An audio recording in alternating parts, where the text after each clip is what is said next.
Awards and recognition within academia and how it can support your professional development. Some reflections on a recent conference workshop I attended with the Society for Experimental Biology.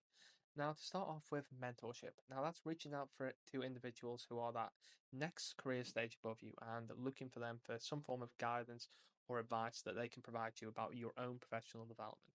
And that's to effectively demystify some of the elements within academia that you might not be aware of, the hidden elements about the professional stages or experiences that you might be looking for to get onto that first job or to get onto that next ladder of your promotion plan.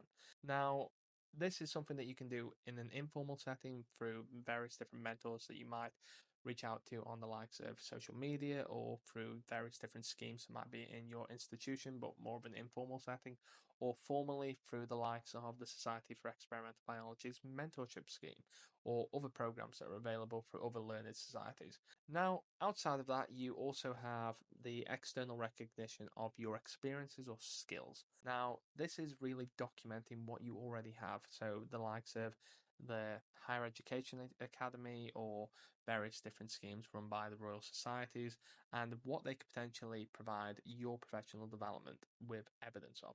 Now, that's a recognition of what you have generally already done, but it's normally typically things such as your disciplinary specific ability or your teaching ability, which is particularly crucial when you're looking for those lecturing or research roles after you graduate masters, PhDs. Now, one of the key things to highlight there is this is evidencing skills that you've generally already got already.